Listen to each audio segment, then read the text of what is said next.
studio in El Paso. This is 915 Talk. And now your host. Good afternoon, beautiful citizens of the borderland. This is 915 Talk, and I am your host, Andy Frecka.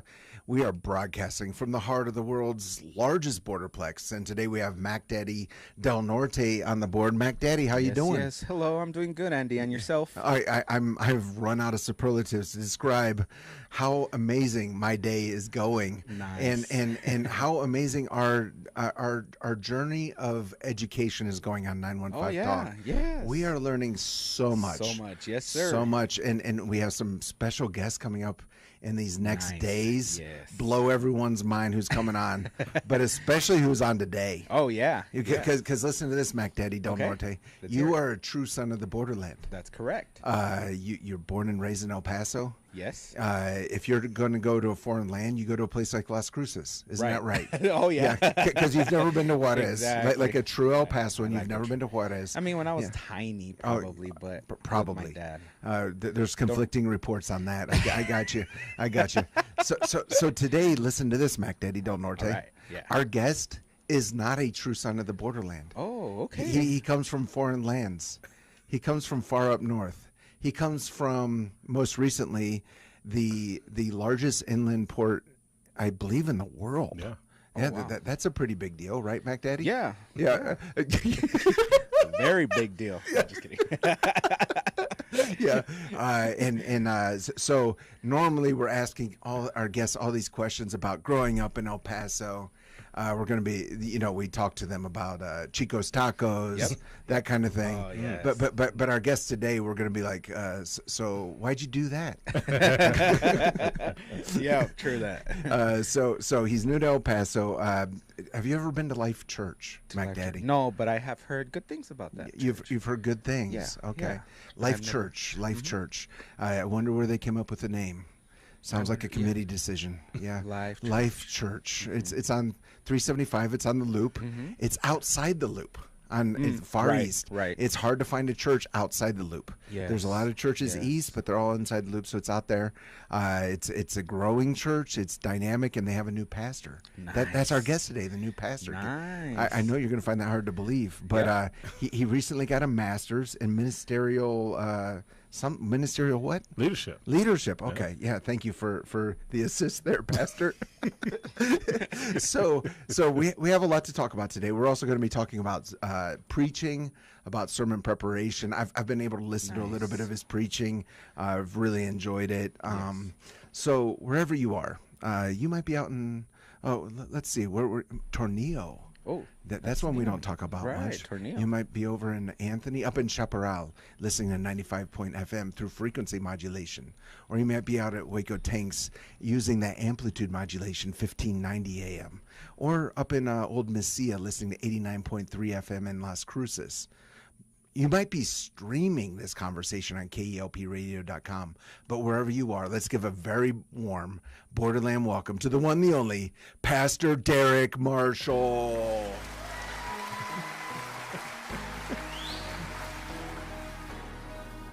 Wow, that was incredible. Yeah. Pastor, you're new to El Paso. And I've never gotten an applause like that. Yeah. Well, I like to picture. Do you know what lucha libre is? You're new to El Paso. Okay. Oh, yeah. I like to picture all my guests in a lucha libre outfit, coming in through the smoke machine, the lasers. Yes. We have a giant studio audience. And Pastor, I think you're going to agree with what I'm about to say. We need to celebrate each other more. I agree with that. Yeah. I think that's very good. Yeah. So more applause. More applause. More excited. Getting excited about Lucha Libre. I'm all for it. Anytime we can get some wrestling terminology in here, I'm all for it. So, Pastor Derrick, you're new to El Paso. Yeah. Most recently from Duluth, Minnesota. Correct. The world's largest inland port. And I had everything to do with that. That's something I could take a lot of credit for. Is the inland port that's there. Yeah. Well, and you're now in El Paso, and I just want to ask the obvious question: why on earth did you move to El Paso? What happened? My wife and I we call ourselves pretty flexible people, and we're always looking for where the Lord is sending us and what He's doing. And you see especially in the book of Acts, for instance, you see the disciples being moved here and there, And we told the Lord, we told him some things that we were willing and we would go where he sent us. And I'm not sure if he laughs or what he did, but we're just kind of on this journey. But we really felt that El Paso, certainly now, could be a place that we can really see God moving and be used in the kingdom of God and what he's doing in this area. It's a really, really exciting time for us. Right. So how long have you lived in El Paso now?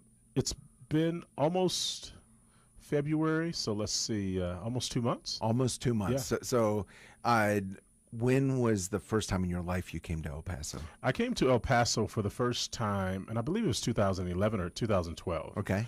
I came down through Fabens, and I went to Rancho 3M, right across the border there. Rancho 3M. Rancho 3M. It's an orphanage there, right across. I believe is it Guadalupe? Maybe. Sounds right. Sounds right. I'll just say anything then. That was my first time here, and I was able to just kind of see El Paso, go to Scenic View, Scenic Drive. Yeah. Did you hear that, Mac Daddy? Scenic View. Yeah. Yes, I did. Sorry. Yeah. Scenic View. It's our okay. It's our word. Yeah. It's not queued up. Sorry. So you saw Scenic View. Yes, Scenic. Yeah, Scenic. We took that drive there and spent some time there, and I always was kind of interested in El Paso because, one, the food. You got some good food here, right? And not only that, but the Lord's really moving here, and so that was my first time coming here, and it was through the beautiful orphanage there in Rancho 3M, right across the border there, right across from Fabens. Okay. And so Guadalupe, possibly. Guadalupe, yeah, I think that's right. Okay, yeah. So you said that you see the Lord's moving here. Why do you say that? I think that's a really interesting thing because I've kind of asked people that are in the faith community, particularly the ones that go to my church, what's going on here, as we've kind of seen growth, and even outside of me before I was here, we've seen a lot of interest and a lot of people coming to church or coming and getting saved or getting baptized, and I've asked that question, like, what is it? What are you doing? And as we kind of discussed, many people would say, I don't know what's going on, but something is going on here. Yeah. And sometimes when the river's when it's moving, sometimes you just drive in and it really feels like there are almost biblical-like conversions going on through the testimony of people, that people are coming to the knowledge of Christ from dreams. They had a dream that God moved upon them, so they came to church, or they called upon the Lord. I talked to a lady recently that said, I was pregnant and I called upon the name of the Lord and He saved me then. Wow. And so we're hearing stories and testimonies of people really being encountered by Jesus Christ and coming here and preaching and being in church, and not even pushing, but feeling the Holy Spirit increase His presence in a room. And my wife and I just have felt that since we've been here. Yeah. And I would say even for us as individuals, we've come here with the desire and the need personally to encounter Jesus Christ. Yeah. And even our personal lives, we've been encountering the beauty of Jesus. So I believe there is something going on, and talking again to other faith leaders and people that are encouraging and been encouraged by what they have seen go on, and just radical conversions of people that, whether they were on drugs or whatever addiction that they were in, coming to know Jesus as one who was near to them and close to them. Yeah. And I'm seeing it. I would go to the gym and somebody says, well, what do you do? And I said, well, I'm a pastor. And immediately they want to know more. And right. Hey, you should come to our church at the restaurants. I have this rule that you should bring up Jesus in conversations in public and see what happens. Right. It's always been kind of a rule of mine. And I've done that when I'm at the gym or when I'm at a restaurant here, and people are like very much so open. It's like, wow, there is something going on here. Yeah. I just want to point out to our church-going listeners, particularly those who are from El Paso, did you hear what the new guy just said? God's moving in El Paso. Because I think for a lot of folks who have been here for a while, you can kind of, become weary in doing good. you can miss the forest for the trees. And so I think that's refreshing to hear. And that's not uncommon. Sometimes we're so busy doing the work that we have our hands kind of to the plow, and we don't realize what's going on around us. And I think that's admirable in a sense as well. But I think sometimes we can get so busy, or we're in it. I remember a preacher telling me once, he says, it's going to be hard to hear the Lord because you're so busy. And sometimes we have to trust that if God's speaking to us in the busyness, that he will scream it if we need to hear it. Sure. And I really feel like the Lord's screaming right now. I really do. And if he's not screaming yet, or if you're not hearing him yet, I think he will be. Yeah. Because I really believe that the kingdom of God is expanding itself here in El Paso. Yeah. Love it. Love it. Yeah. So we're going to go to a part of the program that we have sometimes. And this part of the program is called Is AI Correct? And according to AI, you've ministered in Alaska and Romania. Yeah. So AI knows everything about you. You've been ministered across 3 continents. What is that just part of leading a missional life, or what led you to travel to these places? I think that is a part of it. I love that question, part of missional life. The opportunities that God has given me have been so almost random in a sense, like being at a place, my first connection with a man that changed my life is I was going out to a Cheddar's in Dallas with a friend that I really wanted to get saved. And so we went to Cheddar's together, and I was trying to get him saved and talking to him about Jesus. And I was about 19 years old or so at this time, maybe 20. But 2 girls basically came, and they were really pretty girls. And they basically came, and they overtook our table because he knew a friend. And I was really kind of frustrated, like, hey, I'm trying to get this guy to know Jesus Christ, and here you guys are, you kind of taking over our table. And I eventually was like, yeah, okay, since this is not going what I thought, I'm just going to leave. Right. Find out these twins, their father pastors a Brazilian church. Okay. And they invited me to speak at their meeting later. And I spoke at their meeting, and there was a bunch of young people from Christ for the Nations there in Dallas. And these people introduced me to who would become my spiritual leaders and my spiritual pastors in my life. And then my spiritual pastors took me to Romania for the first time. Oh, wow. And then in Romania, I met another pastor that gave me the first opportunity to senior pastor, and that was in Oklahoma.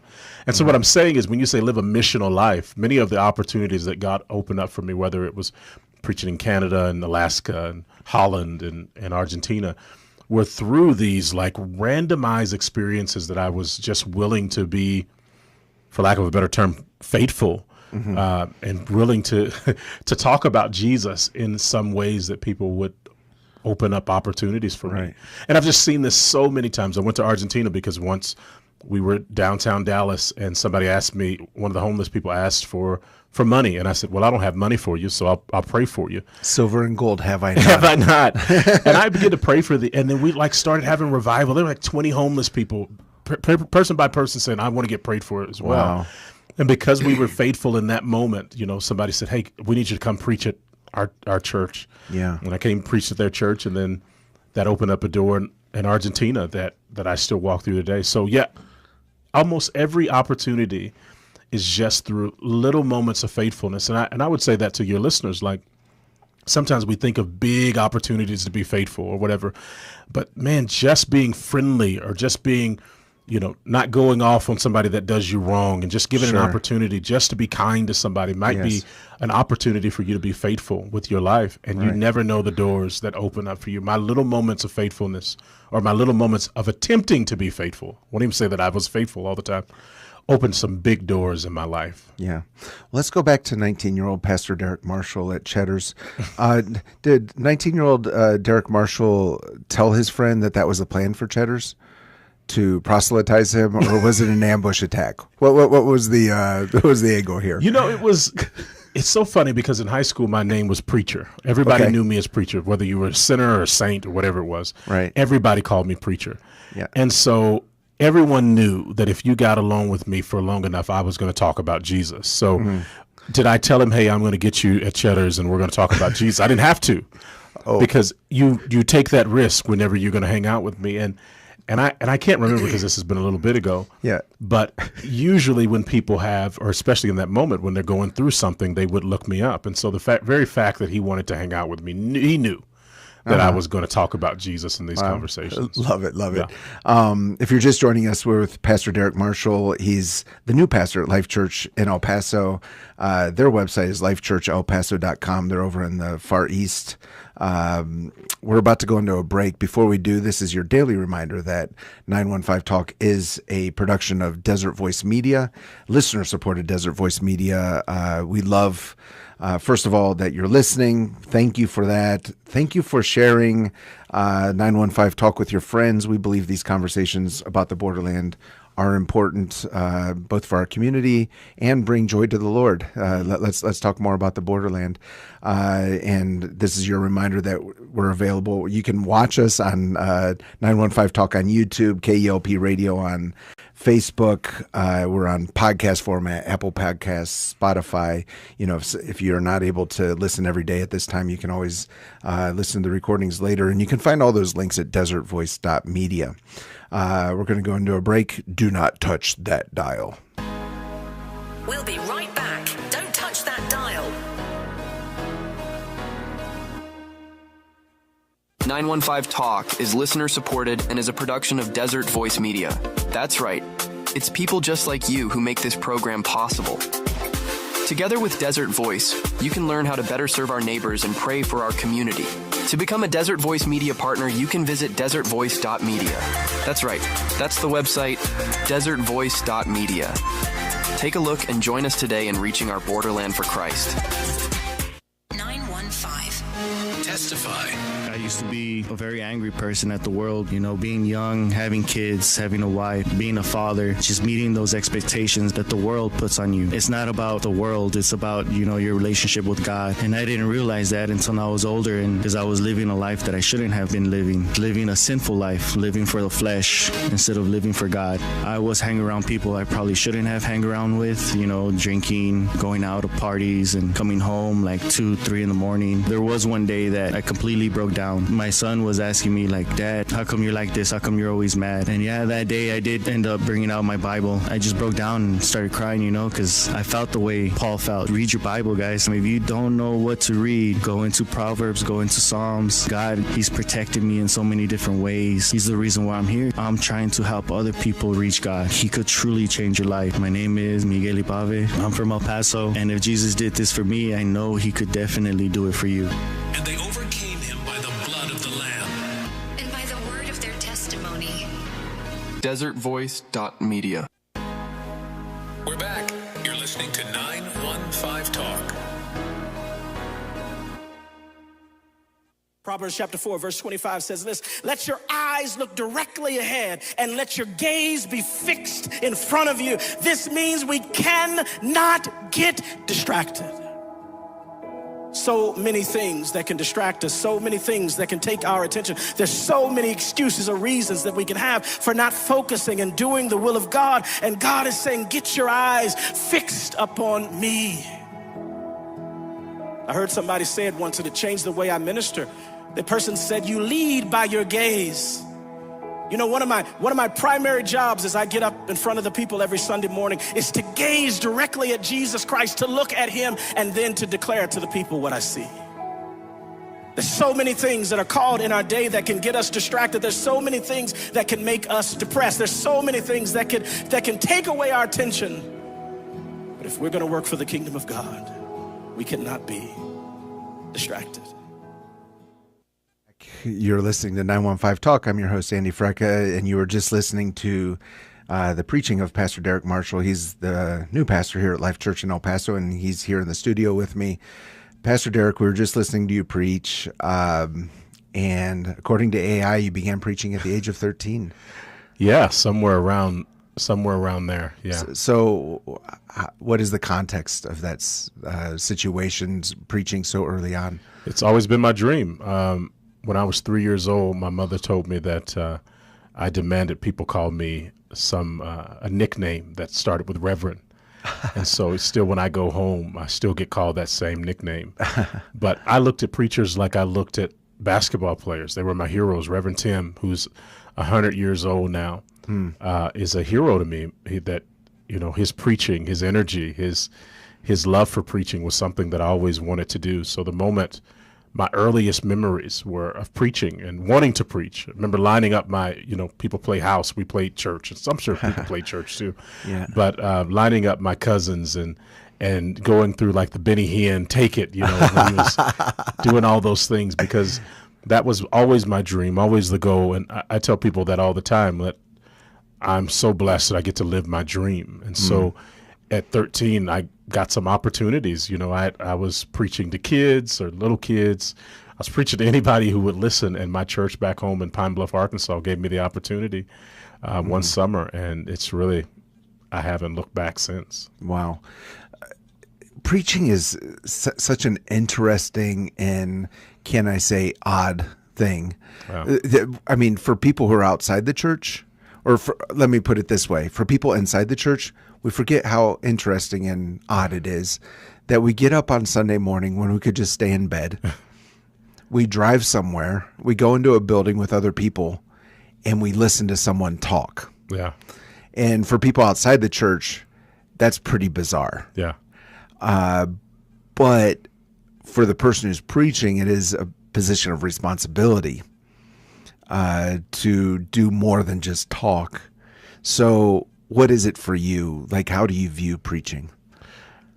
I think it's a conversation to me. Mm-hmm. One, I really believe that God speaks to us through his word. And one of the mediums that we use is preaching, that we get to declare or speak. Some would even say prophesy, in a sense, because we are declaring what the Lord has said.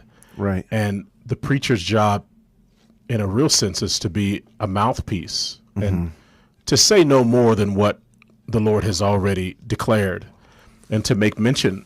Paul says, I preach or I speak nothing more than Christ and him crucified, right?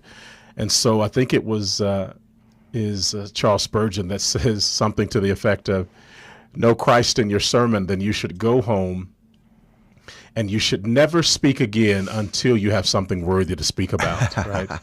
And so for me, it's something holy and something wonderful and something incredibly humbling. Like, I never say I have to preach. Like, I change my language because I don't have to do anything. I get to. Like, right. I get to stand before people and declare the beauty of Jesus. Like, I get to. I mean, think about you finding a great treasure. One of the things that we want to do is tell people about the treasure that we just found. Like, we saw something, we discovered something wonderful, and that really what glory is. You know, I define glory as like that which was concealed now revealed, and the terminology that we would say is like glory, because that's probably one of the best ways that we can describe it, right? It's the very glory of God, that revelation. And as a preacher, I get to not only see it when I look into the word, and I ought to see it, I get to declare it. The Bible says they will tremble at his word. And so there's been times where, because I believe if it doesn't move me, it won't move them. Yeah. And so I remember once getting ready for Easter, and I was reading through the Holy Week and reading through Jesus' ascension to the cross, and I'm just reading it. I just read it, and I stopped myself, and I'm like, what? This should move me. Like, so I just sat there with my Bible, and I said, this is a real man who really did come to earth and really did die and really is going to return. I just started to pray that simple prayer over and over and over until I began to rock in my seat. I just started to move. And then I knew all right, now I'm trembling at the word. Yes. And if it doesn't move me, it's not going to move them. Right. And so one thing that the preacher gets to do is he gets to be moved by the gospel. And when he sees a side of God, that's why I said you lead by your gaze. Like, you see something and you have the luxury and the blessing to be able to declare what you see. So preaching to me is like, it's this beautiful honor that is both holy and terrifying, because we're not just talking about the mailman. Right. we're talking about one that is greater, who created the mailman, who created us all.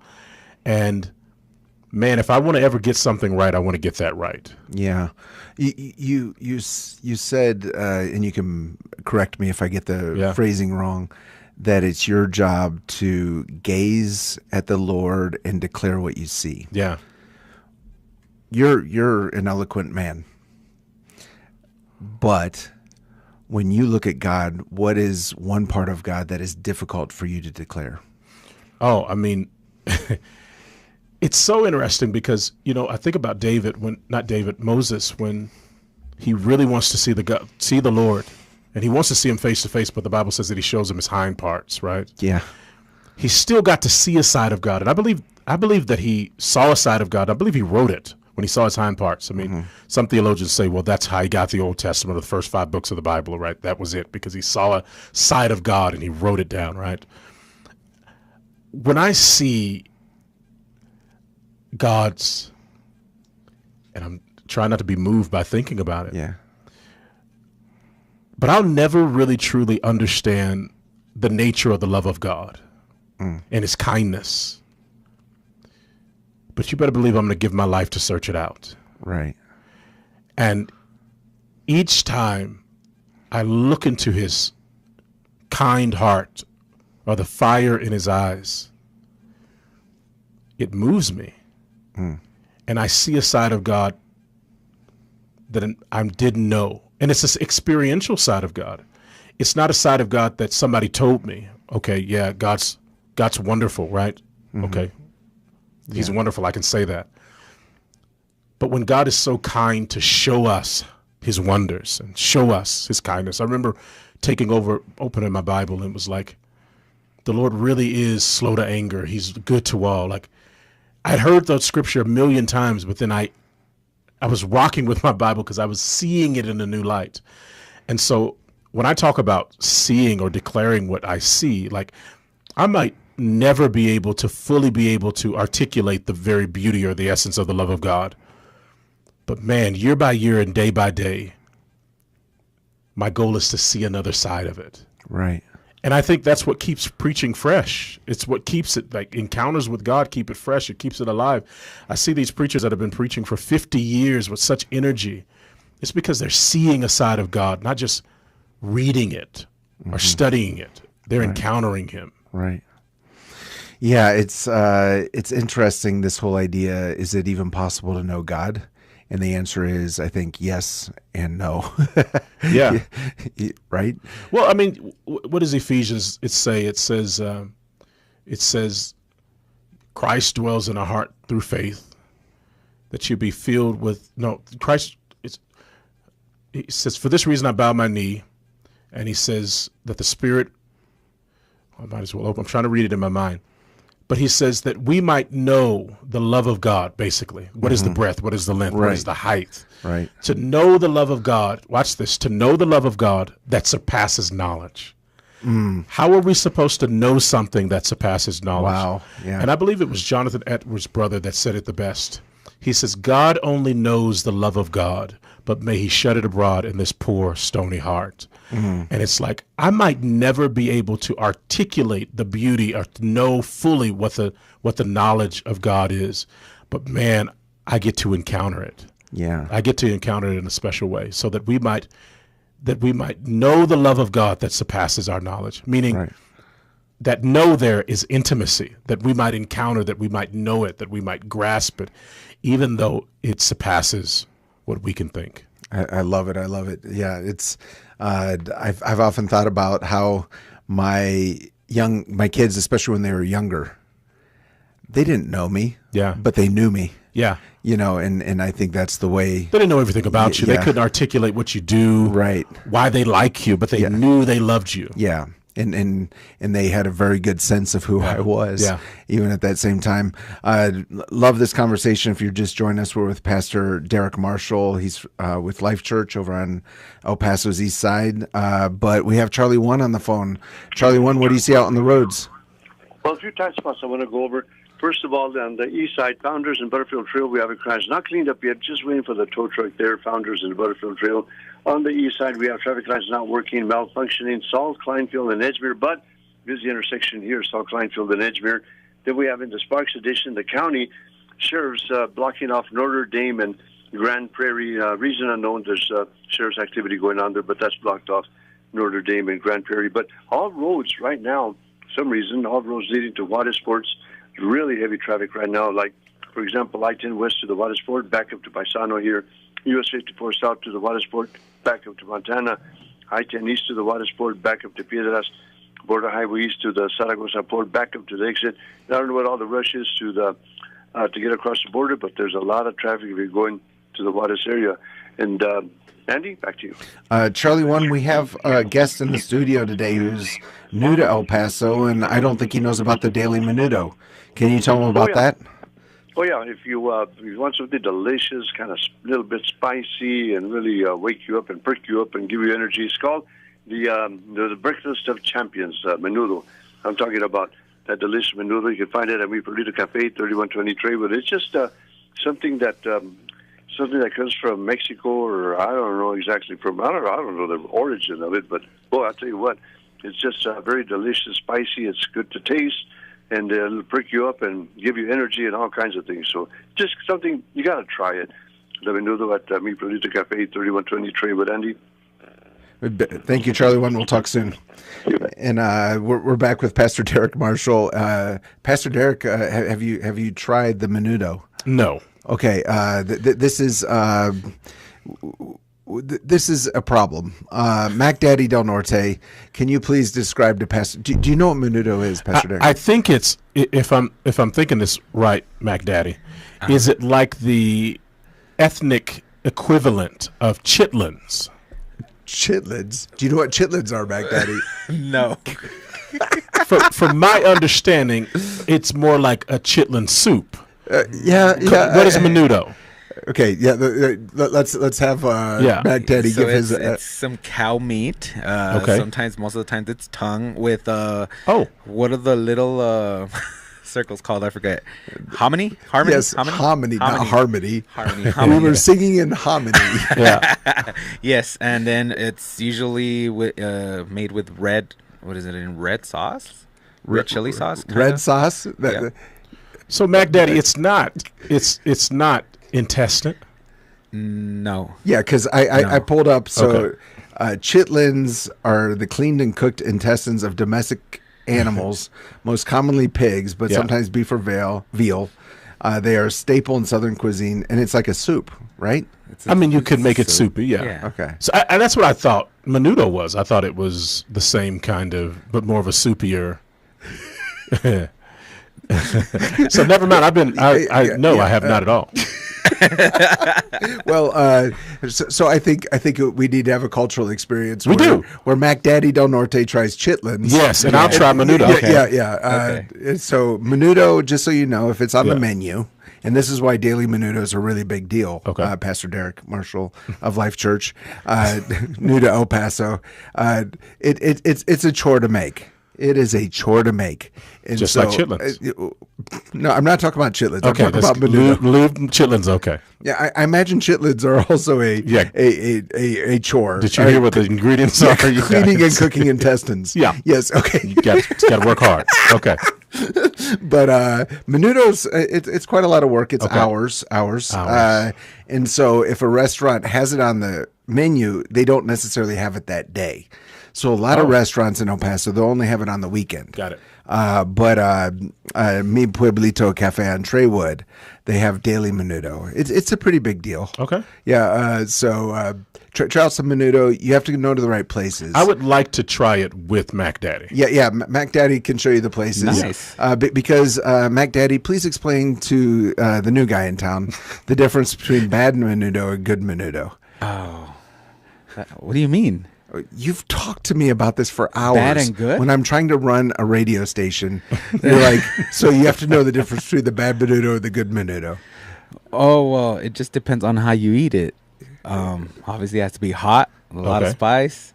Oh. There's the bad menudo is the one that you eat with chips. That's actually what do they call that? It's because it's a Spanish word called repollo, which is practically the same thing, just served differently. Right. But okay, so Mac Daddy, I hate to correct you about your own hometown, your most beloved recipe. It's not tongue, it's stomach. Yes, it's tripe. So I'm closer to Mac Daddy in my understanding of what menudo is. Yeah. So it's very similar. It's not intestines though. It's not intestines. Very close. I've seen it made with the cow tongue. That's why. Okay. Oh, okay. So, it can be either way. Either way.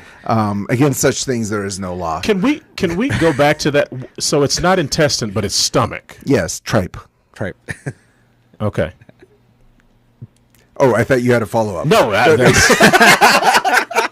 it. That's it. Yes. Yeah, so it's cow stomach and a lot of hominy. Yes. Harmony. Yeah, and you'll be singing in harmony after you try the. I remember that. Yeah. So I think this is a good segue. Pastor Derrick Marshall of Life Church, you're new to El Paso. You came the first time in 2011, 2012. You were at the orphanage, possibly in a place called Guadalupe. You fell in love with town, the city. You went up on Scenic Drive. Yes. Did you go to the east side of El Paso during that visit? No, I did not go to the east side of El Paso in that visit. Right. So El Paso's pretty big. Yeah. And I had some pastors in the studio earlier today, and we were talking about the city, and we were just talking about how the different parts of the city, like if you live west side, you don't go to the east side, generally speaking. Yeah. It's kind of far. Yeah, it's far. Yeah. And it's different culturally. I'm sort of joking. Okay. Yeah, and then there's Central. That's where I'm from. That's like the real El Paso. Okay. We're a little bit snobby, but not because of money. We're just snobby because we're Central. Okay. Yeah, it's lots of old houses, and just one house is real nice, and the next one not so much. And that's the way we like it. No HOAs. Then you have Northeast El Paso. That's its own vibe as well. And then there's East El Paso. What is your first impression of East El Paso? That it's growing. Yeah. Yeah. Even in the development I live in, I think they're building 600 houses in the next several months. Wow. And so even in our short time, we can really sense that things are, that it's really growing and a vibrant area. Right. But El Paso, I mean, it's we've just been really impressed with the feeling of how kind people have been and how, I want to say family-oriented people are. And so, yeah, one of my things is you could just tell many of the businesses that we go to have just open. I mean, you can see it. They're just opening things, and things are for sale or things have just been bought. And so one of the first takes I have is, man, this is really a growing area. Mm. Yeah, it definitely is growing. And you and I have had this conversation before. There aren't a lot of churches on the east side of El Paso. Yeah. Particularly outside the loop. Yeah. And Life so Church, if you're living out there, Life Church is a good church. Yeah, it's right You've been there. wondering, Yeah. Where do I go to church? For a place? Yeah. Yeah. So it is interesting how there's this huge growing area. I love that Life Church is there, and I would love for the church with a big C in El Paso to be looking at that growing area. What can we be doing? Because it's not an easy place to plant a church. But love all of this. We're going to talk more about Life Church. We're going to talk more about El Paso. We're with Pastor Derrick Marshall of Life Church. If anyone missed that, before we go into a break, I do want to thank the KELP Impact Partner, Caring Companions. If you have a elderly relative and you need some help around the house, good people over there. I have some friends who use them. They're super happy with the service, but they can come and just assist your elderly relative with whatever they need around the house. Maybe you just need a break and you need just someone to be there with them. You can check them out, caringcompanionsep.com. We're going into a break. Do not touch that dial. We'll be right back. Don't touch that dial.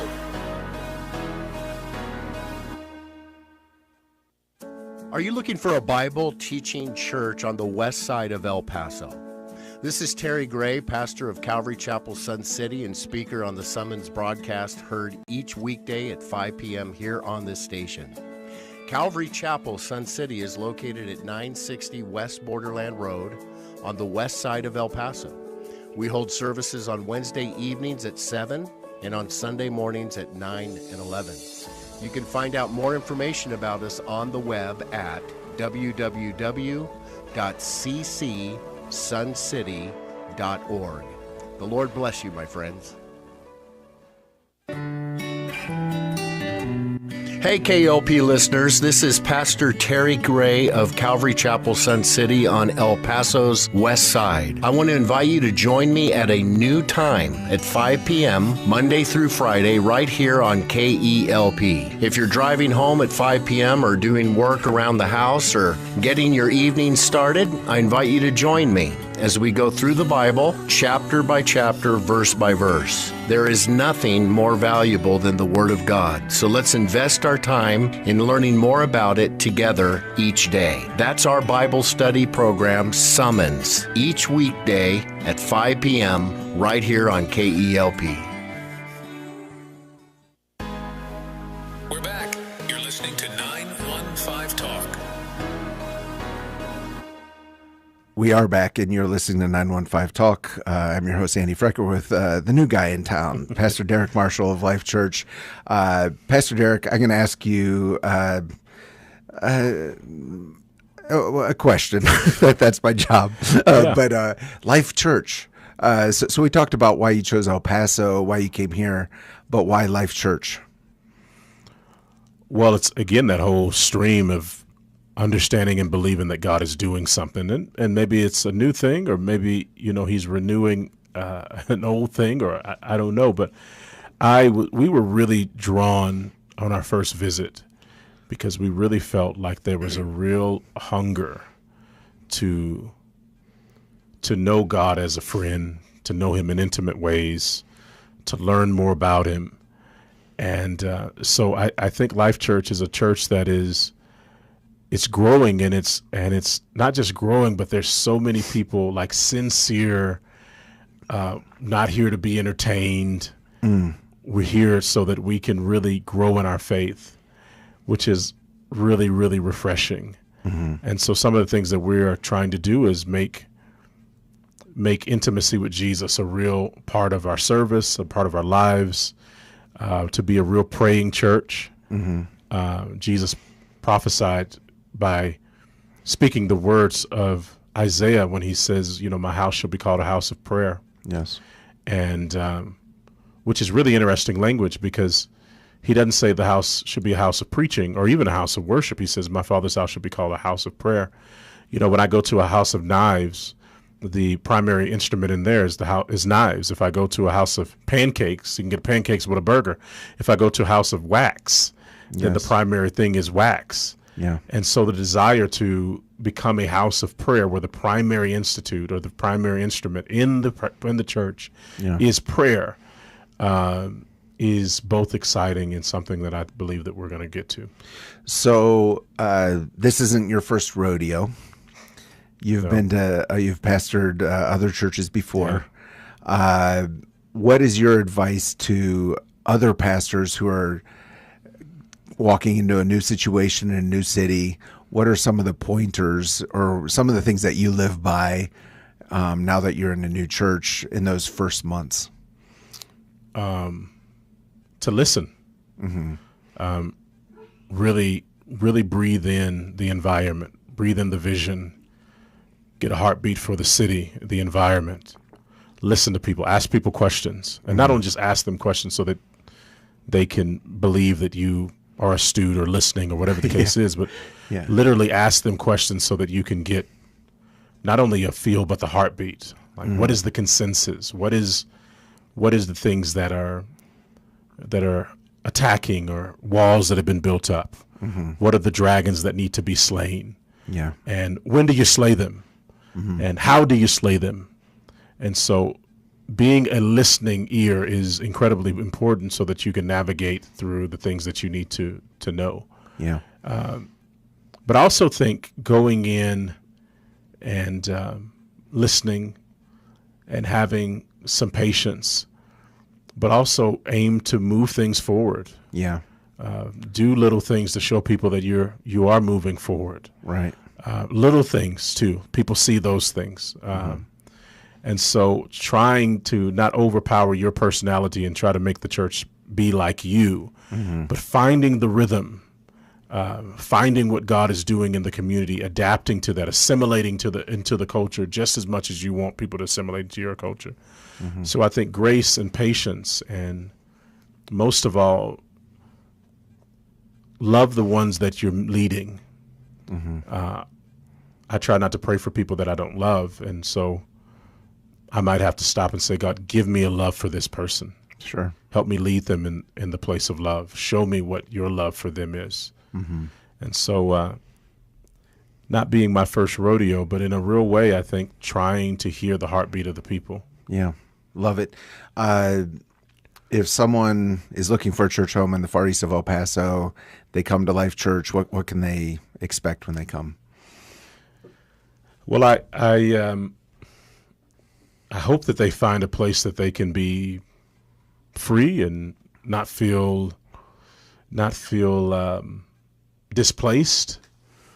They can find a home. They can find a community. They can find people that are really nice to them.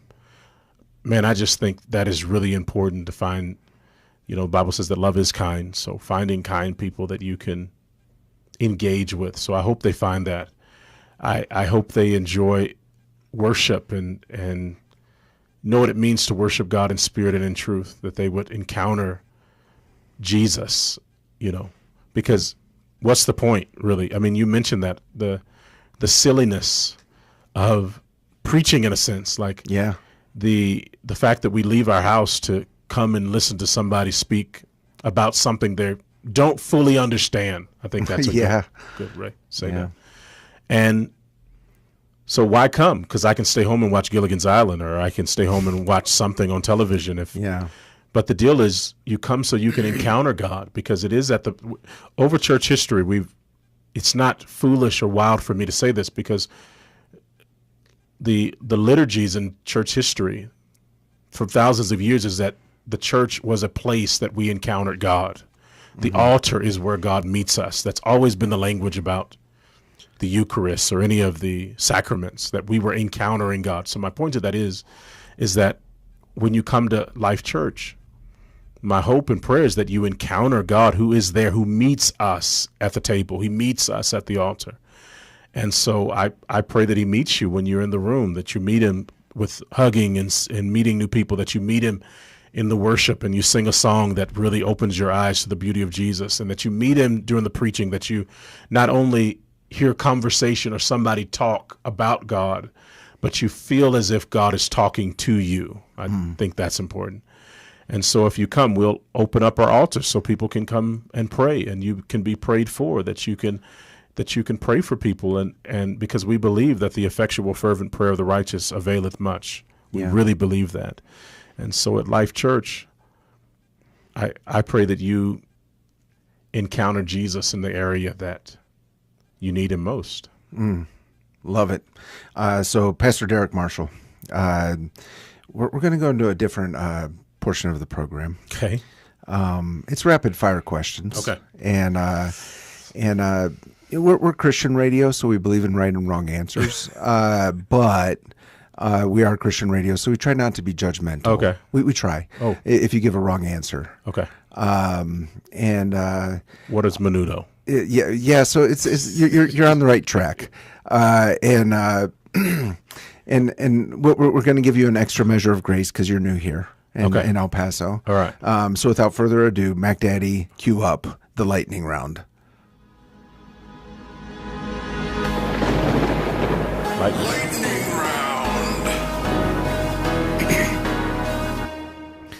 Okay, Pastor Derrick Marshall of Life Church, first question. Do you know the significance of the question red or green? No. Does it have to do with soccer? No, that is no, definitely not. Okay. It's a question you're asked when you go out to eat in El Paso. Oh. Red or green?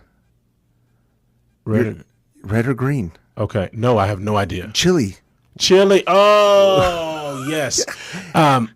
Wow, that's a good one. Yeah. So, okay, now I don't mean this is lightning fast, but You could go. I like the go. green stuff that's like it's got like the avocado in it. That's kind of creamy. It's like the creamy jalapeno, spicy. Okay, so hold on a second, Pastor Derrick Marshall of Life Church. I don't know what that's Are you called. saying that you would answer the question green? If you're asked red or green? If we're talking about salsa, Yeah. I'm probably going red. Oh, but you like the green. I think I do like that green. Just the smooth, that kind of like. He likes the green. You're a green guy? Yeah, Mac Daddy, hit it up. Yeah, green. Okay. Next question is, do you know about Okay. do you know about Chico's Tacos? Yes, I've eaten at Chico's Tacos. Okay, so the next question then is Chico's Tacos, yes or no? And This is unfair. This is an unfair question. This is me getting walked into the lion's den. I understand Chico's Tacos is a legendary taco place. I'm going to pass on Chico's Tacos. You're going to pass. Yeah, I know. That's going to get me in trouble. Okay, I'm sorry. Yeah, okay. So Can we edit that out? Yeah, no, this is live radio, Oh. Pastor. Yes. Did you eat the Chico's Tacos correctly? Probably not. That's the problem. I didn't eat it correctly. Okay, yeah, if it's not complete mush and soup dipped in broth, you didn't do that? I didn't let it get mush. Oh, see, that's wrong. I let it Yeah. get crunchy. All right, so after you go out for daily menudo with Mac Daddy Del Norte, Yeah, me and Mac Daddy. he'll take you to Chico's Tacos to chase down that menudo. Okay. and teach you the ways. Yes, I would like to know the ways. Right. Have you been to downtown El Paso? Not enough, but yes, I have. Okay. been. Did you go to the Central Square? Yes, I went right after Christmas. Okay, and you're doing great. You're doing great, Pastor Derrick, in the lightning round. So, you were there for Christmas. You saw the lights. The lights, yeah, beautiful. They're beautiful. Yeah, and did you really see the fun. statue in the plaza, the Central Square? Yes. And what is it of? An alligator. I don't remember what it was. Did you say alligators? No, I don't. He did say alligators. It is an alligator? See, I know. I pay attention. That's right. That's exactly right. With all confidence. You're it was like, an I knew alligator. that. Yeah. Yeah, so... I figured it was an alligator, but it's got to be more than that, right? No. It's just an alligator? It was 4 alligators. Okay. Yeah, it's 4 alligators. You probably don't, since you don't remember for sure that it was an alligator. I did remember for sure, like with all confidence in my heart. So do you know why there are alligators there? A statue of alligators. We're in the middle of a desert. Does that make any sense? No. Right. That is correct. Yeah. Until you hear the background. Oh. There used to be live alligators down in the Central Plaza. I think I did hear that. Yeah. So there were live alligators down there. And the problem was... they're alligators. No, that wasn't the problem. The alligators weren't the problem.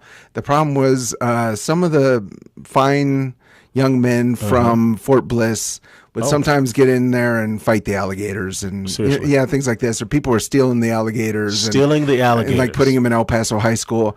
Look it up later. It's a How recent was this? It was, I think, until the early 1970s.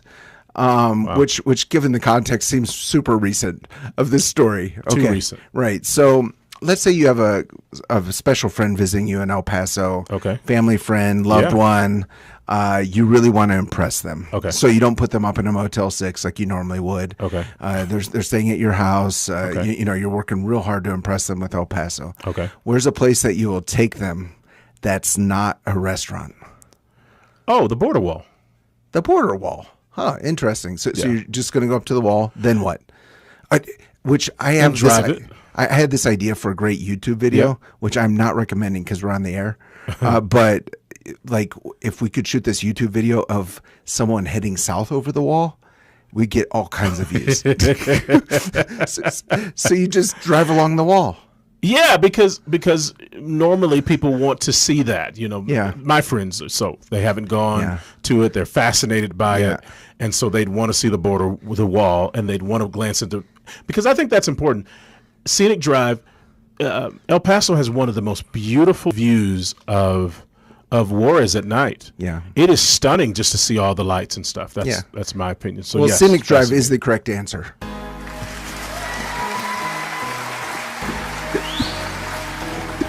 I was going to get there. Sometimes it takes me a little bit. No, I'm joking, but everyone says Scenic Drive, but I'm acting shocked that you said border wall. But that's actually where I take people. Absolutely. When they come from out of town, because it's fascinating. I think for people from El Paso, we're just so used to it. You bet. You don't show it to someone coming from out of town. You drive along Border Highway, and I'll tell you about a spot later. It's kind of like when we go to Corpus Christi, we go see the ocean. Yeah. But here, people come see the border wall. It's you can have about the same experience. Yeah, right. It's a lot Daddy of don't know fish in the sea. it's nothing like that. No. Okay, so Pastor Derrick Marshall of Life Church, if you had one prayer that you could pray for El Paso, what would that prayer be? It's the prayer I pray every single Sunday morning with my worship team, and any church any place that I've lived in, that God would revive the city. And so I just pray for just an outpouring of God's presence, and also pray that God would silence false teachers, but certainly that God would just revive our city, and certainly wouldn't skip by Life Church, but that God would revive and bring revival to the city. Love it. And that he would also bring a cheesecake factory.